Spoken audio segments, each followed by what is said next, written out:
Bonjour tout le monde, c'est Flemme.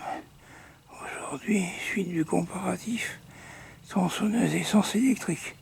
Cette année comparatif en 2025. Donc en 2025, on va comparer une tronçonneuse électrique de 2025 à une tronçonneuse thermique de 2023. Donc avec la tronçonneuse thermique, l'évolution par rapport à 20 ans en arrière, la tronçonneuse démarre beaucoup plus facilement. N'importe qui peut la démarrer. C'est pas comme les vieilles tronçonneuses, il fallait déjà avoir des muscles, rien que pour démarrer la tronçonneuse. Là, ça démarre au quart de tour. Et là, cette fois-ci, pour ceux qui sont un peu vieux, malades et qui ont un petit peu de sous, vous n'êtes plus obligé de faire le mélange essence-huile vous-même. C'est même recommandé pour les nouveaux moteurs d'utiliser directement l'huile fournie par Stihl. Enfin, là, c'est pour une tronçonneuse de Stihl. Ils fournissent directement le bidon avec le mélange. Ça, vous êtes sûr que la tronçonneuse démarre au premier tour, ne fume pas, n'abîme pas la membrane. Bon, c'est l'inconvénient, c'est le prix. C'est beaucoup plus cher que l'essence standard. Mais bon, si vous utilisez régulièrement, vous y retrouverez sur la bougie, la membrane, le filtre. Et au moins, ça démarrera tout de suite. Après, il faut toujours mettre de l'huile pour la chaîne. Donc vous pouvez toujours couper tout avec, des gros morceaux, des petits bouts, faire des lagages, tout ce que vous voulez. On va passer à l'électrique. Alors là, l'électrique, il y a une grande différence. La première grande différence de l'électrique, c'est qu'on n'a plus besoin de rallonge électrique. C'est fini. On est en 2025. Aujourd'hui, les petites tronçonneuses électriques, on branche des batteries dessus. Alors moi, je recherchais une petite tronçonneuse électrique pour madame, pour faire de l'élagage, puis couper des petits bouts de bois.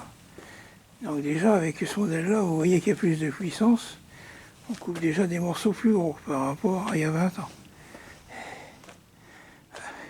Donc là, c'est une petite tronçonneuse légère. Je vous dis, pas de fil, un petit guide de 20 cm.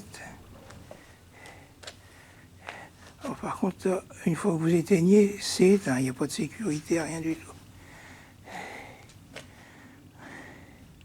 Alors là, le gros avantage, c'est que vous pouvez monter à l'escabeau à l'échelle avec et tailler des arbres sans être encombré par la rallonge.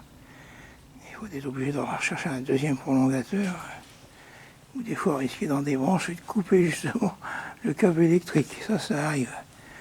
Il y en a qui ont eu le tour. L'électrique, ça a beaucoup évolué, que ce soit au niveau maniabilité et puissance. On peut vraiment couper des morceaux beaucoup plus gros.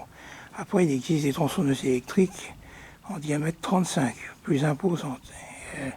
Vous pourrez arriver à couper des morceaux comme ça avec, mais un ou deux à la fois. Hein, vous ne pourrez pas faire une après-midi de gros morceaux comme ça. Alors moi, j'ai pris la Ryobi, c'est pour madame. Parce que comme j'avais déjà des outils Ryobi, je me suis dit, bon, le jour où on va faire pas mal d'élagage d'arbustes, on a plusieurs batteries d'avance. Et en plus, bon, la petite tronçonneuse est fournie d'origine avec un chargeur et une batterie. Donc celui qui n'est pas équipé, il peut démarrer quand même, il a une batterie et un chargeur. Mais bon, si vous voulez faire des lagages tout l'après-midi, sur plusieurs arbustes, il vaut mieux prévoir des batteries en plus.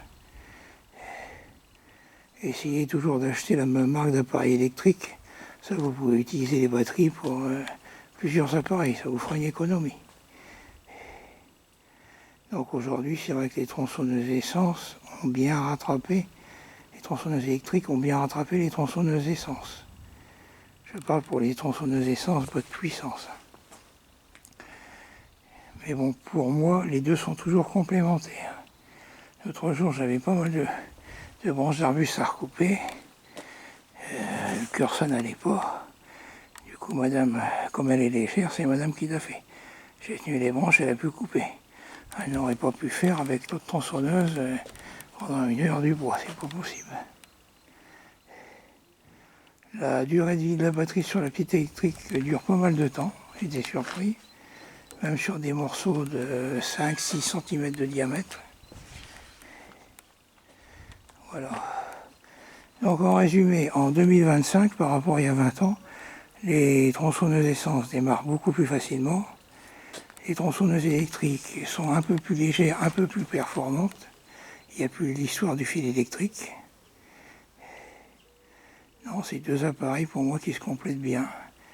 Il n'y a pas à avoir honte d'avoir en plus une tronçonneuse essence, une petite électrique. Bon, après, chacun ses avis. Après, c'est toujours pareil, tout dépend ce qu'on fait avec. Si vous faites du bois de chauffage, vous avez des arbustes à tailler, des arbres fruitiers, tout ça, bon, c'est bien, c'est pratique d'avoir les deux. Voilà. Je vous laisse méditer à ça. Et dites-moi vos avis. C'était Step Clem, prenez bien soin de vous. Au revoir.